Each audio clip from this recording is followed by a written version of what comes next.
Your washing machine dies on a Tuesday night. The drum will not spin. You have done this repair before, maybe 10 years ago. You ordered a $20 belt online, watched a 5-minute video, and had the thing running by Thursday. So you try the same thing in 2026. You pull the panel off. You find the part. You order the replacement. When you install it, the machine refuses to recognize it. The control board flashes an error code, and the drum stays dead. Not because the part is wrong, but because the part is not digitally authorized. Welcome to the new appliance economy. The one where you own the machine, but you do not own the right to fix it. This is not a glitch. This is a system. It was engineered on purpose. Appliance manufacturers have built a 3-part trap designed to keep you permanently dependent on their authorized service network. Each part of this trap reinforces the others, and together they form a closed loop that squeezes independent repair shops and do-it-yourself homeowners out of the equation entirely. The first trap is called digital parts pairing. Here is how it works. Manufacturers now use digital handshakes to lock down replacement components. From the main control board in your dishwasher to the motor inverter in your dryer, the hardware is tied to a unique digital serial number. When you install a new part, the machine's main motherboard checks that serial number against its own registry. If the numbers do not match, the board rejects the part. The machine either shuts down completely or runs in a degraded mode until an authorized technician arrives with proprietary software to perform a digital handshake between the old board and the new component. You could install an identical part, manufactured in the same factory, and the machine will still refuse it. The issue was never compatibility. The issue is control. Oregon became the first state in the country to ban parts pairing outright, with the law taking effect in January 2025. Colorado followed with its own ban, taking effect in January 2026. Right to repair legislation has now been introduced in all 50 states. 84% of Americans support these laws, but manufacturers are not sitting still. They are lobbying hard, and they are designing new workarounds faster than legislators can close the old ones. The second trap is even harder to legislate away because it is physical, not digital. It is called epoxy potting.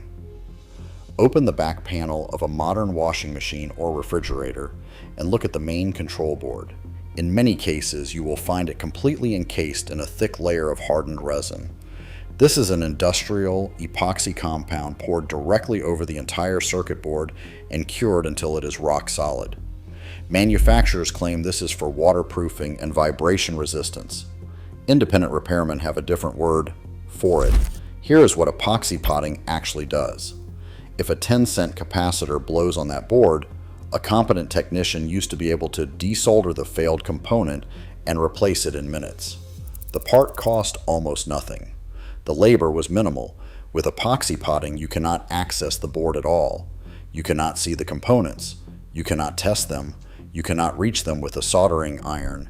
The entire $400 motherboard goes in the trash, and you buy a new one from the manufacturer. A 10-cent fix becomes a $400 replacement, and that is the entire point. If you are finding this useful, hit subscribe. We cover the engineering tricks corporations use to drain your wallet every single week. Now let's talk about the third trap, and this one might be the most insulting of all. Go back to the 1990s and open the front service panel of almost any major appliance. Glued inside that panel, you would find a folded paper schematic, a complete wiring diagram of the machine. If your dryer stopped heating, you could look at that schematic, trace the circuit, test the components with a basic multimeter, and figure out exactly what failed. The machine was designed to be understood by the person who bought it. Now open the front panel of a modern washer. You will find nothing.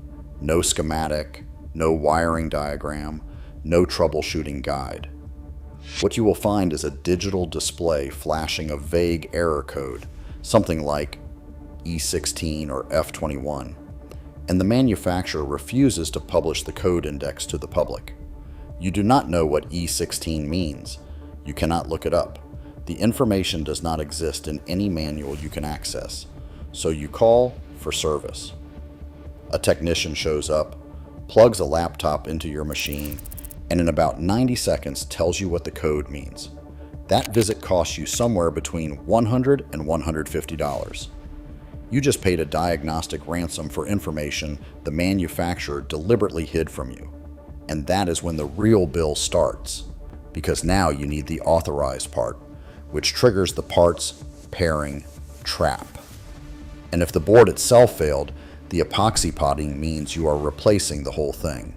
One broken appliance.